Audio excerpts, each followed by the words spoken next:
I'm Corbett Wall with DV Auction, here with your feeder flash for Wednesday, August the 3rd, brought to you in part by Safeguard. Safeguard would like to know, is your dewormer working? Text the word SAFE to 48109 to find out. You can also enter to win a Traeger grill. For more information, go to Merck Animal Health. Pelosi's grain pressure is no help for the feeder cattle futures, and you're talking about, well, what did Pelosi do? If you've been hiding under a rock or something, you didn't know that House Speaker Nancy Pelosi decided to take a trip to Taiwan. You think, well, what's the big deal about an 82-year-old woman flying in and crippling around Taiwan? Well, China sees that as a threat. It legitimizes Taiwan as their own country. China tends to believe that it's their territory, and anything that does to Taiwan has to go through them, so it pisses China off.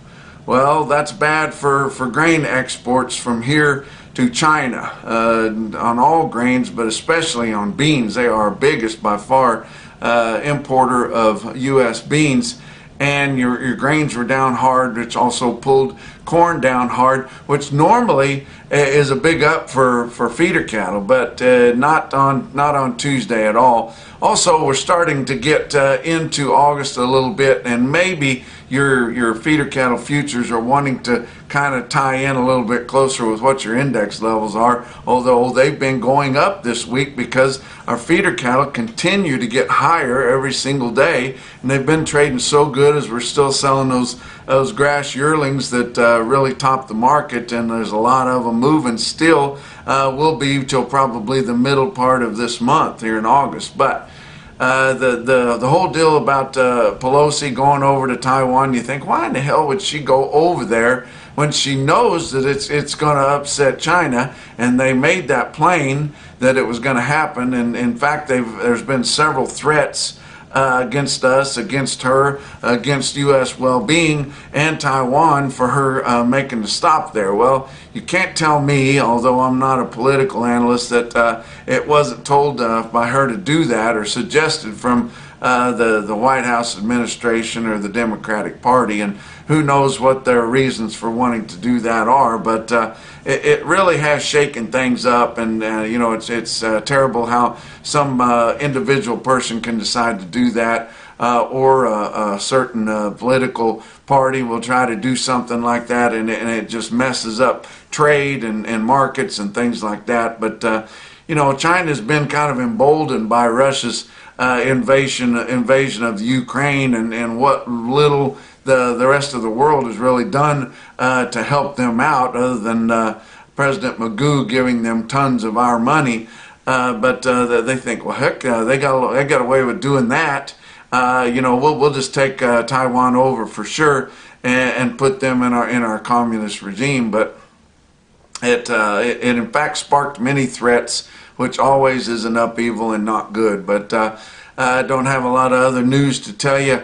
To tell you the truth, I'm in Omaha at a DV Auction summer retreat meeting, and we've got a riverboat dinner cruise that we're leaving on pretty soon here on Tuesday evening, and I've got to get around to do that because when I come back off of it, probably won't be in any shape to talk intelligently about anything. But let's talk about our board. On Tuesday, August live cattle futures down 20 cents at 136.57. October was down 50 cents, but these are not big moves, and I don't think your cattle market per se had a whole lot to do with Pelosi. But 142.12 on the October live cattle contract. Your back months, hardly anything, down 22 cents to up 2, so kind of a nothing day in your live cattle pits. But feeder cattle were down pretty hard. August feeders down $1.52, and don't think, oh my gosh, the cash market's going to go down from that, because those index levels are still $4 or $5 higher. Or your feeder cattle futures price is still $4 or $5 higher than current index levels. So you know, it's got a little ways to fall, and of course your index levels are gaining in your cash market. So until it starts to dip down under what your cash levels are, really wouldn't worry about that too much. September feeders down $1.65, but trading at 181.45, which is a big premium to what current prices are, although I'm going to give you some cash prices that happened on Tuesday that are up to those levels and way beyond. But back months on feeder cattle down 57 cents to down $1.35. Fat cattle trade not really getting started, mostly just some regional trade on the very, very best cattle in Iowa, the top grading cattle, those regionals, which are so important to our market, and we need to keep those going. They're going in and creaming the best cattle there before the majors come in and start giving their lower bids. But the regionals trading near steady with where they were last week. Iowa sold 2,600 head, confirmed on Tuesday at 143.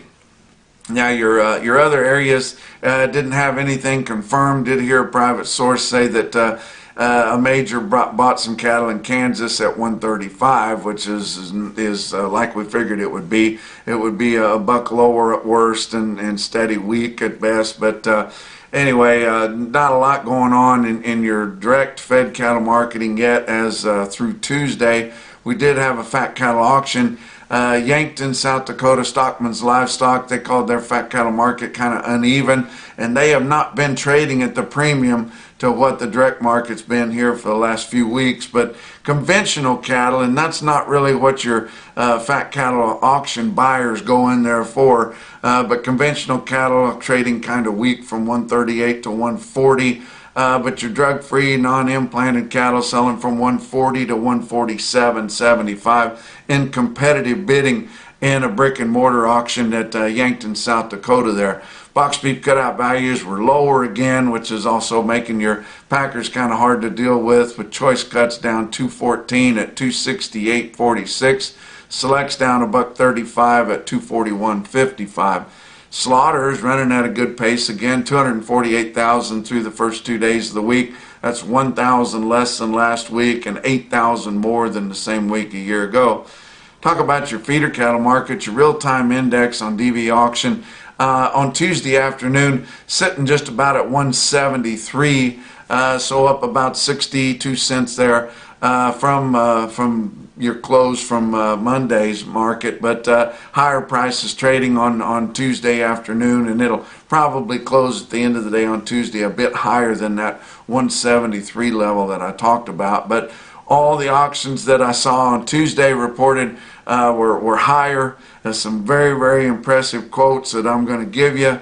The biggest markets on Tuesday, which the big one that I depend on is Ozarks Regional Stockyard. I watched that online on DV Auction. Looked very impressive on there. Watched Beaver County Stockyards. It was higher for sure, but didn't have the federal state market report yet at post time here from West Plains, so don't have that trend to give you, but give you some individual quotes around the circuit. How about Welch, Oklahoma Stockyards?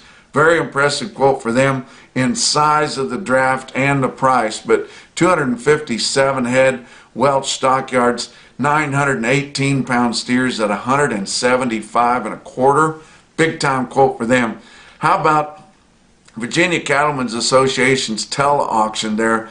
Butch Foster, my buddy, he does such a good job there as the marketing agent for those sales, but those sales are on DV Auction now. This actually happened on Monday evening, but kind of a board sale what their tele-auction is, but you can view and bid those sales on DV Auction. But 74 head of black wean steers from the Wilmoth Farms there, weigh 660 for immediate delivery at 203 in Virginia, guys. Big time quote there. How about Gordon Livestock Market in Gordon, Nebraska? 70 head, 795 pound steers, 188 and a quarter on Tuesday. Beaver County Stockyards, as I told you, they had a snappy market there and had a lot of load lots, even though they only had about 2,000 head. But I pulled the eight weight load lots for you to look at here, and those 800 to 900 pound steers in Beaver, Oklahoma, selling from 169.10 to 176. Your Zoetta stick out sale of the day was Kimball Livestock Exchange in Kimball, South Dakota. Numerous loads and bigger impressive quotes come out of Kimball on Tuesday. Included in there was 68 head, 880-pound steers at 190.75. Yes, you got that right. But also your microsyn no BS top quote for the day come out of Kimball, South Dakota. 197 head of 805-pound steers bring 197.50. And that's your feeder flash for Wednesday.